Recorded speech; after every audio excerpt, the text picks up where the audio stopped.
Breaking news, a train derailment. A train derailment in a small Ohio town. A toxic threat looming over this eastern Ohio community. If you have to come to East Palestine, don't. Residents, if you have not evacuated, please leave the area.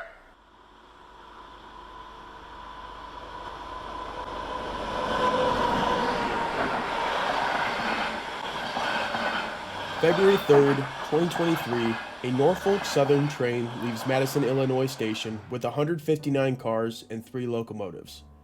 They are headed east towards Conway, Pennsylvania. The crew sets off like they normally do, only to unexpectedly be the subject of national news and be involved in one of the biggest environmental tragedies in history. 8:12 p.m., Salem, Ohio.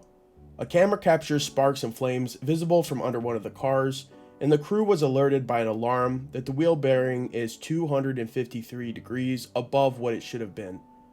This is alarming to the crew, especially because 20 of the cars contained hazardous materials and 5 contained vinyl chloride, a chemical used to make PVC piping.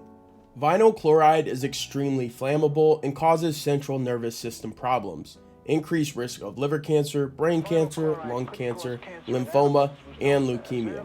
If vinyl chloride is ignited, one of the chemicals it releases is phosgene, which is a gas that was used as a chemical warfare agent in World War I. The crew is still headed east and follows protocol to stop the train when the bearing sensor is alarmed. 8:54 p.m. 40 minutes after the first sparks were visible, 38 train cars derail in East Palestine, Ohio, a small village of 4,700 people. 9:20 p.m. 11 of the 38 derailed cars were combustible, causing a fully involved fire, releasing toxic chemicals into the air. 10 p.m. East Palestine residents are starting to experience symptoms of chemical exposure, and all residents within a 1-mile radius were evacuated. Shortly after, authorities notified the EPA about the incident. The train cars continued to burn throughout the night, releasing more and more toxic gases. February 4th at 12 p.m., the cars are still burning, and a press conference was held, and this is what we were told. The cars containing vinyl chloride did not leak. However, moving the cars would be too risky due to the potential for a massive explosion. So Norfolk Southern had some big decisions to make, and they were tasked with cleaning up this mess that they had created. The biggest vinyl chloride train derailment prior to this was an incident in New Jersey, where approximately 23,000 gallons were spilled, but the train did not catch fire. This incident is dealing with approximately over 1 million pounds of vinyl chloride. February 5th, the cars are still burning, and it was decided that a controlled burn would be done on the cars containing vinyl chloride starting on February 6th, the very next day. It was described as shaking up a can of pop and opening it slowly rather than just popping the tab right open.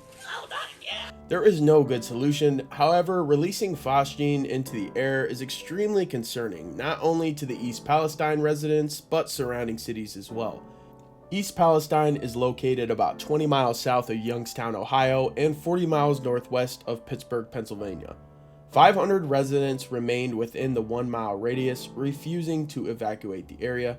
However, authorities made the evacuation mandatory, and residents within a 2-mile radius were required to shelter in place. February 6, 2023, the controlled burn begins, and hundreds of residents begin to experience symptoms of chemical exposure. Concerning videos were posted to the internet of the sky during the burn. When vinyl chloride is burned, it also gives off hydrogen chloride, a dangerous chemical that latches onto water, including water vapor in the atmosphere, and then turns into hydrochloric acid. And this controlled burn was visible from space, and residents up to 15 miles away were getting chemical exposure symptoms. This left residents questioning whether Norfolk Southern was performing the controlled burn to get the trains back and running and to make money again rather than exploring other possible options. Burning was also the cheapest option.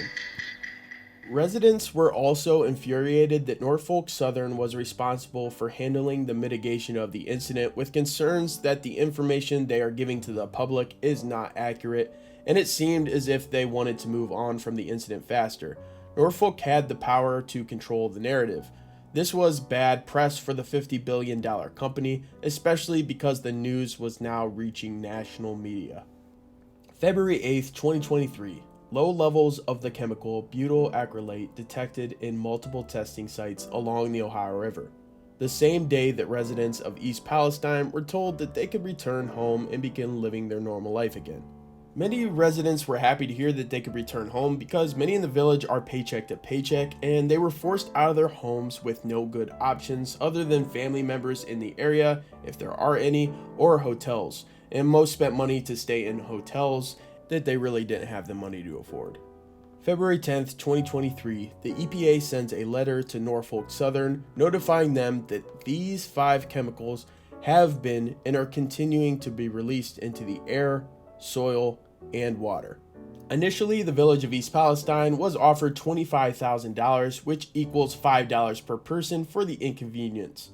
This was eventually raised to $1,000 a person after some backlash, and the CEO of Norfolk Southern released a letter stating that they are going to start a $1 million fund to help the residents rebuild their community.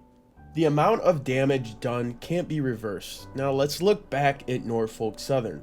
Was this incident preventable? They incorporated PSR, which stands for the Precision Scheduled Railroading, to reduce times that trains sat in the rail yard.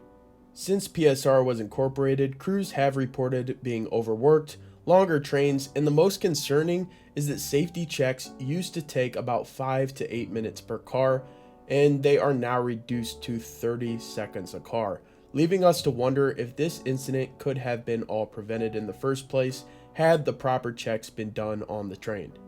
When residents returned to East Palestine, they were shocked. They were told that the water was safe to drink, even by Mike DeWine, Ohio's governor, but there were dead fish in the rivers, deer were found dead beside the river, and people reported their pets dying from chemical-induced illnesses. Downstream from the area that had been tested, everything checked out okay. The residents weren't buying it. People were showing videos of rocks being thrown into the river, and shortly after, a rainbow oil-like substance floated to the top.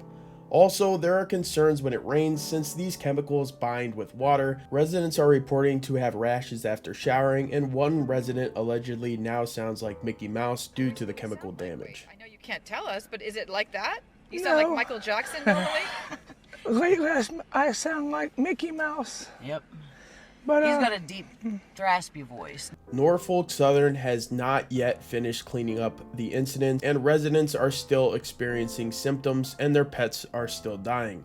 There was a dam constructed to hold back toxic waste, and on March 3rd, 2023, 1 month after the incident, East Palestine received a heavy rain and the dam was destroyed, releasing all the waste.